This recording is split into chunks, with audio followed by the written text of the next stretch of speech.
আসসালামু আলাইকুম প্রিয় দর্শক, দেশে এবং বিদেশে যে যেখানে বসে এখন টেলিভিশনের পর্দায় আমাদের দেখতে পাচ্ছেন তাদের সবাইকে রুহ আফজা ইফতার আয়োজনের পক্ষ থেকে অনেক অনেক শুভেচ্ছা। চলছে সিয়াম সাধনার মাস, তাই আমরা প্রতিদিনই হাজির হই রুহ আফজা নিয়ে আপনাদের সামনে। বরাবরের মতো আমার সঙ্গে আছেন টমি মিয়া। চলুন তাহলে দেখা যাক রুহ আফজা দিয়ে আজকে আপনাদের জন্য কি রেসিপি রয়েছে। টমি ভাই, আসসালামু আলাইকুম। আসসালামু আলাইকুম। ভালো আছেন তো? দেখেই মনে হচ্ছে আপনি ভালো আছেন। তো আজকে আমাদের দর্শকদের জন্য কি রেসিপি করে দেখাবেন? আজকে এটা একটা বহুত পুরানো রেসিপি। আচ্ছা, I am going back 1969 69 or 68। আচ্ছা আচ্ছা, ওই যে ক্লে ফিচারের গান ছিল না, সামার হলিডে। ওই সামার হলিডে, সামার ককটেল। ও ভেরি গুড, সামার চলছে, খুবই ভালো। প্রিয় দর্শক, সামার ককটেল তৈরি করতে কি কি উপাদান লাগবে তা একবার দেখে নিন। এখানে আছে নারকেলের দুধ, বরফ, লেবু, স্ট্রবেরি জুস, আইসক্রিম, সাথে তো থাকবে রুহ আফজা। Of course. আপনারা উপাদানগুলো দেখে নিলেন, তাহলে আমরা তৈরি করে ফেলি সামার ককটেল। শুরু করি। ফার্স্ট অফ অল আইস দিয়ে দিলাম। প্রথমেই আইস দিয়ে দিচ্ছি। পুরোটা দিয়ে দিছি।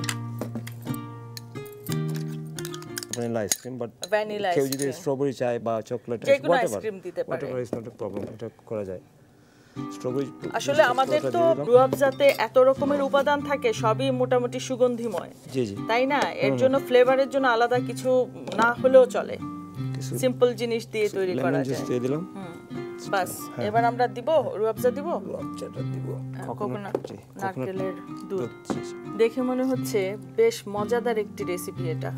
বাচ্চাদের খুব পপুলার কিন্তু এটা না, যেহেতু স্ট্রবেরি আছে সাথে, এত কিছু রুহ আফজাতে আছে, তার পাশাপাশি স্ট্রবেরিও থাকছে। Very popular children drink.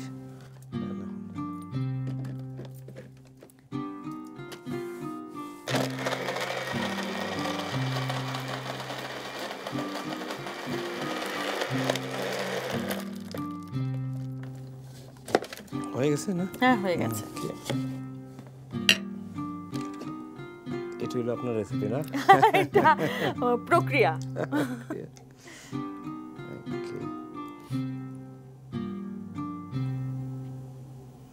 Just little water দিয়ে দিলাম উপরে। হ্যাঁ, just to give that bit of okay done। তৈরি হয়ে গেল সামার হলিডের সামার ককটেল।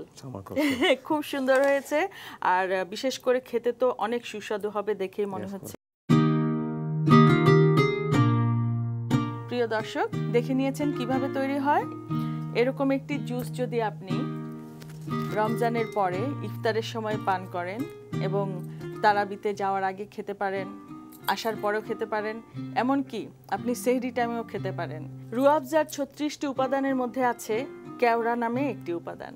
কেওড়া জলের সক্রিয় উপাদান এসেনশিয়াল অয়েল। কেওড়া সুগন্ধিকারক, সতেজকারক, স্নায়ু উদ্দীপক। প্রিয় দর্শক, আজকে রুহ আফজা দিয়ে যে রেসিপিটা আপনাদের দেখিয়েছি তা নিশ্চয়ই ভালো লেগেছে। এবার আমাদের অনুষ্ঠানের শেষ পর্যায়ে চলে এসেছি, এবার আমাদের বিদায় নিতে হবে। টমি ভাই, আপনাকে অনেক ধন্যবাদ সুন্দর একটি রেসিপির জন্য। প্রিয় দর্শক, আগামীকাল আবারও আপনাদের সঙ্গে দেখা হবে ঠিক এই সময়ে। ততক্ষণ পর্যন্ত আপনারা ভালো থাকুন। আল্লাহ হাফেজ।